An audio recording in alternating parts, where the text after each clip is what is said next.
Agora entra outro assunto aqui. Nos anos 30 do século XX, os frankfurtianos, vendo a ascensão do totalitarismo na União Soviética e o progressivo aburguesamento da classe trabalhadora no Ocidente, desmentido flagrante da tese marxista da miséria crescente, já haviam perdido toda a esperança na revolução proletária. Um restinho de apego sentimental ao símbolo socialismo levou-os a inventar o termo capitalismo de Estado. Todo mundo usa capitalismo de Estado, capitalismo não sabe de onde veio. Foi a escola de Frankfurt que inventou isso aí para não reconhecer que aquela porcaria que tinha na União Soviética era socialismo, né? Mas acontece o seguinte: o governo soviético dizia que era socialismo, todos os partidos do mundo, comunistas do mundo diziam que era socialismo, todos os militantes diziam que era socialismo, ela tinha meia dúzia de intelectuais falando, não, isso aí é capitalismo de Estado, né? Inventaram o termo capitalismo de Estado para descrever o regime soviético, mas era evidente que, com o descrédito do proletariado, iam para o ralo também e inevitavelmente o dogma do ponto de vista proletário como única via de acesso à verdade e a esperança messiânica no advento do Estado socialista. Então, tudo aquilo que esperávamos que acontecesse simplesmente não vai acontecer. Não há classe social que nos represente, então nós vamos ficar aqui falando uns com os outros e nada mais vai acontecer. O que é que restava? O chefe do bando, Max Horkheimer, não demorou a concluir que, dali por diante, a verdade iria, aspas, citação literal, buscar refúgio em pequenos grupos de homens admiráveis. Que homens admiráveis? Eles mesmos, é claro.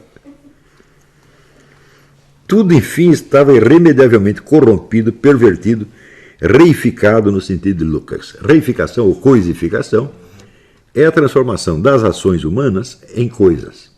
Quer dizer, aquilo que nasce da liberdade humana, da criatividade humana, do trabalho humano, de repente se impõe a você desde fora como se fosse uma coisa. Por exemplo, as leis são assim. Quando o Durkheim definia fato social, já definia como uma coisa impessoal, que embora tenha sido inventado por alguém, pesa sobre você como se fosse uma força impessoal, ou quase uma força natural. Não é isso?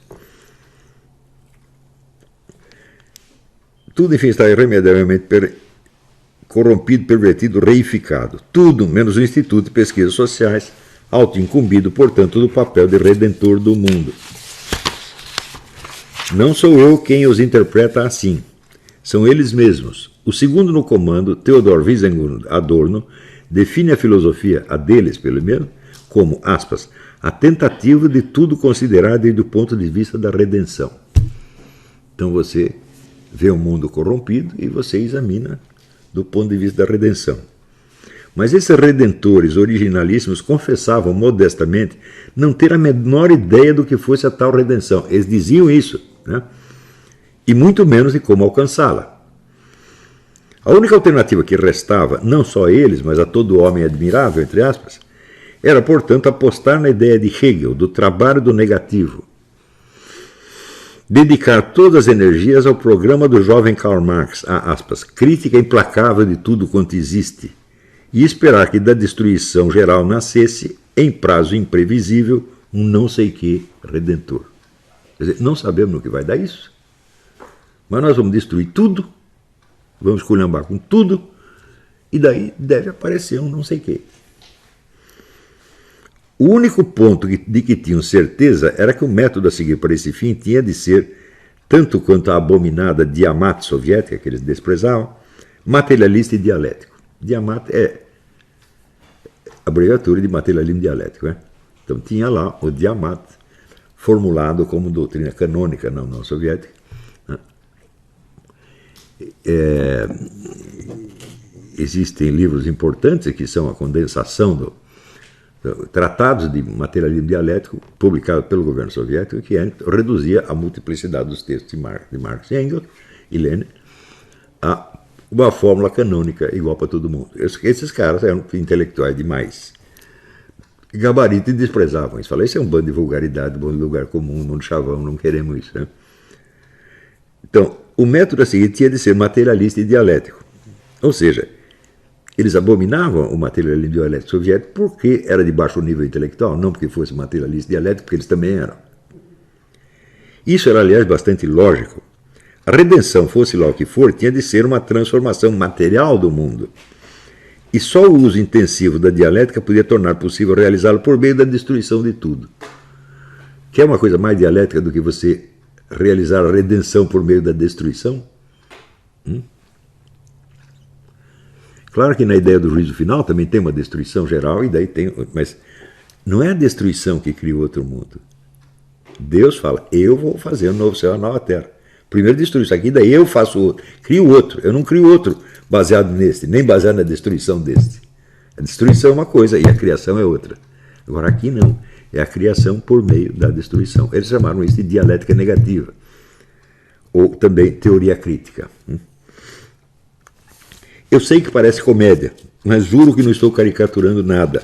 Esse foi literalmente o programa dos frankfurtianos a partir da década de 30. E à sua realização eles consagraram os recursos de inteligências nada medíocres e de uma erudição por vezes admirável. Isso permitiu que no quadro geral de um projeto intrinsecamente absurdo florescessem aqui e ali, nos detalhes, análises profundas e sérias de muitos fatos e situações, como por exemplo a crítica da razão instrumental em O Eclipse da Razão de Max Horkheimer, para mim ainda a melhor produção da escola. Nunca se viu tanta inteligência a serviço da estupidez. O projeto é inteiramente absurdo, quer dizer, a criação através da destruição, vamos destruir tudo, que daí vai surgir um não sei o quê. Quem falou que vai surgir um não sei o quê? Né? Mata o sujeito para ver se nasce outro, na mesma hora do cadáver dele nasce outro. Nunca nasce. Nasce de outras fontes completamente diferentes. É só você observar a natureza. Né? Então, a morte também, a morte gera a vida. Fala, não, a morte nunca gera a vida. Né? A vida vem de uma outra fonte, que eu sabe. Enquanto o sujeito está morrendo aqui, está outro lá, papai e mamãe, fazendo um bebê. Não tem nada a ver com isso. Eu quero ver o cadáver levantar e fazer um bebê. Né? Então, o progressivo sucesso dos frankfurtianos, fomentado em grande parte pelo apoio que na América receberam do governo e de patrocinadores bilionários, trouxe 3 consequências imediatas. Depois nós vamos ver por que os bilionários financiaram esses caras desde o início.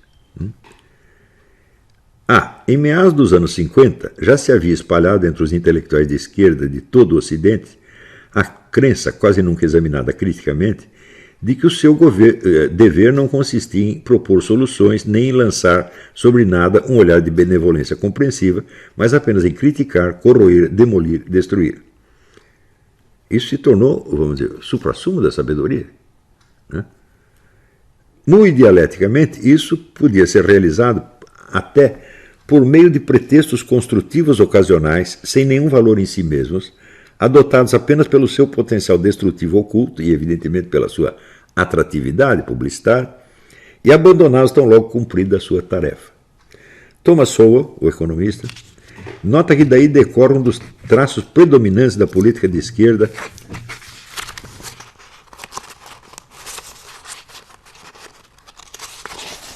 no Ocidente inteiro, em especial nos Estados Unidos, propor soluções aparentemente bem intencionadas para tal ou qual problema e, quando ela inevitavelmente agrava o problema, lançar a culpa sobre algum bode expiatório e, privilegiando-se do tempo decorrido que apaga as pistas da autoria dos males, assumir novamente o ar de portadora de soluções providenciais que redobra o seu poder destrutivo. Ele dá como exemplo, nos anos 70, mais ou menos, alguém constatou que havia um número assombroso, assustador de gravidez entre garotas de 12, 13, 15 anos. Né?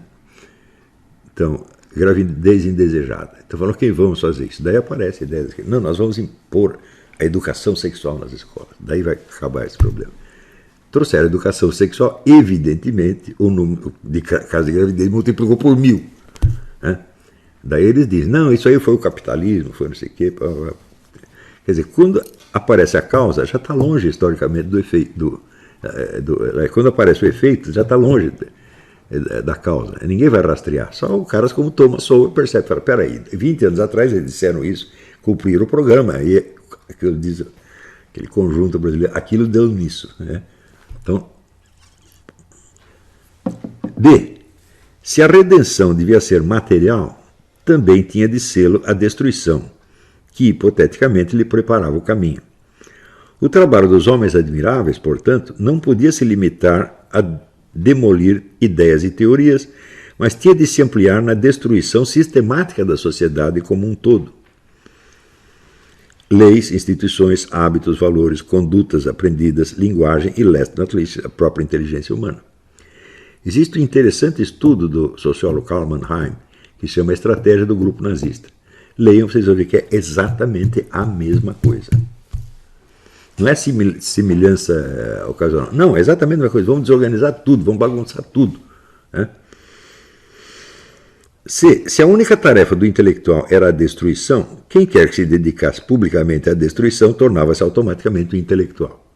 Então, quer dizer, rebaixou-se o preço para ser intelectual.